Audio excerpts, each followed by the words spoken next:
They still out here hating. Why them boys dissing? Know we black pirate. Real in the building. Know we got our own shit, boy, we independent. Real quick, I don't have much time. I really want to talk to some of my young people out there, you know, that just starting out, fresh out of high school, you know, fresh out of college.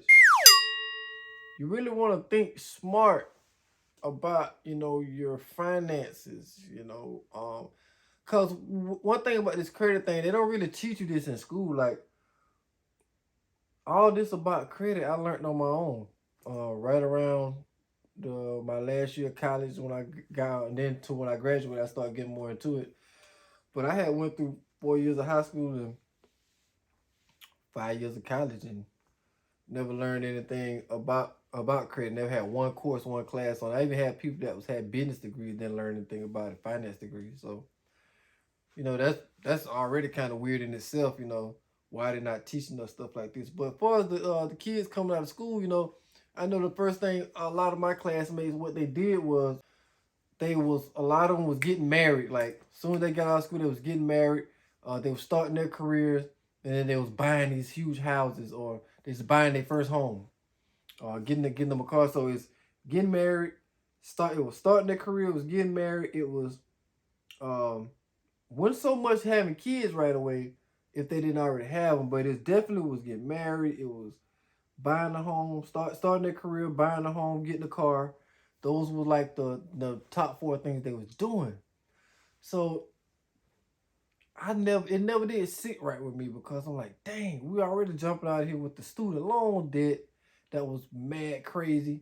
And then now you grabbing that mortgage, and then, you know, these jobs not really paying like that. A lot of us was ending up with like $9-10 hour jobs with like 4-year college degrees. And then some of the ones that had the better paying jobs, they were just jumping into these crazy mortgages or whatever. And then they get the dream car, the spouse get the dream car, and then they just wake up one morning and realize, dang, they locked in. You know, they scrambled, they're going to be in the rat race for the next 20-30 years with that mortgage, with the cars, keeping up, you know, with the Joneses or whatever, trying to keep the lifestyle going. And it all depends on work. You know, you're trading time for money, and that never works. I mean, that never works. Trading time for money. It's going to always keep you in the rat race. So, to kind of give yourself a little freedom and not just lock down like that as soon as you start your life, what I like to tell a lot of young people is keys before a wedding ring. All right? So, always get the keys before you get the wedding ring. What I mean by that, when you come out of school or whatever, you start your career and you want to get your first home, get you a multifamily home first. All right? Duplex, triplex, quadplex. You could get up to a 4-unit multifamily property and it still be considered residential. So you don't get into the commercial space until you get to 5 units or more. So you can find a 4-unit property, a 2-unit, a 3-unit, what they call a duplex, triplex, or a quadplex, and it's under a residential mortgage. All right? Yes, you can do this. It does not have to be a single family home. All right? It could be a duplex, triplex, or a quadplex. And what I would do, I would buy something that's just a little bit distressed, meaning I will have about 15 to 20% built-in equity at closing already in the property when I purchase it. So then now, as my income grows, as my credit file grows, as my business credit start to grow, now I can take advantage of government programs and things like that and other programs to rehab the place. All right, bring up the value of it. Okay, because I bought it with built-in equity. Now my equity is going to grow astronomically once I rehab it. All right. On top of that, I'm living for free because I'm staying in 1 unit and I'm renting out the other side if it's a duplex. I'm renting out the other 2 units if it's a triplex, and I'm renting out the other 3 units if it's a quadplex, a 4-unit. All right, which is the ideal one that you want to get. Okay.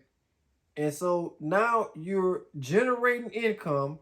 You have a cash flowing asset you're living for free, so you leverage your credit to create income. You leverage your credit to get that property. You leverage your credit to start a business, because now you're a landlord. All right, so you're learning the game of being a landlord. You're learning the game of being a real estate investor. You gain the knowledge of that. Okay, you're learning how to rehab properties. All right, in case you can wash, rinse, and repeat, and duplicate the process. So you fresh out of school, leverage your credit, get your first cash flowing property. You live in one side, you rent out the others, and now you're living for free. All right, you're gaining equity in the property. You're getting all kind of tax write-offs. Okay, and you're not really stuck in that rat race or having to trade time for money. Although you are working, you're not. You can take a day off if you want to and don't have to worry about the mortgage. You're still going to get paid. The car note's still going to get paid. All right. So get the keys before you get the wedding ring. That's very important. You don't have to run out there and get that single family home. All right. And then a few years down the road, 4 or 5 years down the road, guess what? You can turn around, do a cash out refinance, pull the equity out the property, and then boom, go and get that single family dream home that you've been wanting. Or keep playing the real estate game, keep playing the multifamily game, and get more and more and more doors.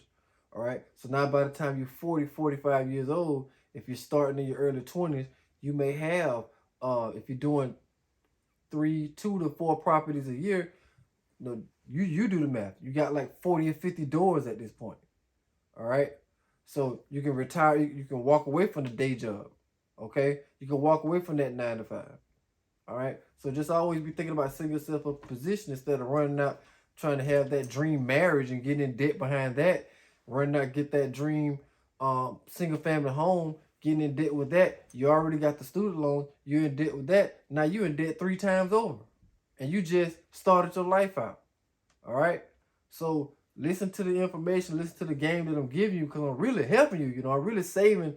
I'm trying to reach out and save a lot of you from making a lot of mistakes that people my age and older made. All right. We got to be thinking way smarter, man. It's time out for a lot of this lunacy. All right. Just following the footsteps of the ones that came before us. All right. Not thinking that what they was doing wasn't as smart.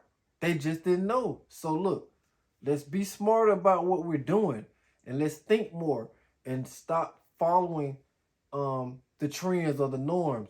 And let's start breaking these chains and getting from up under this oppressive type of living where you're trading time for money. All right, that's how you're gonna build a strong community. That's how you're gonna build continually building a strong credit profile. Is how you're gonna continually build a strong community. All right, and then it's levels to that, but it's gonna start with the individual first, the family first. All right, so you have to make these right decisions as early in life as possible.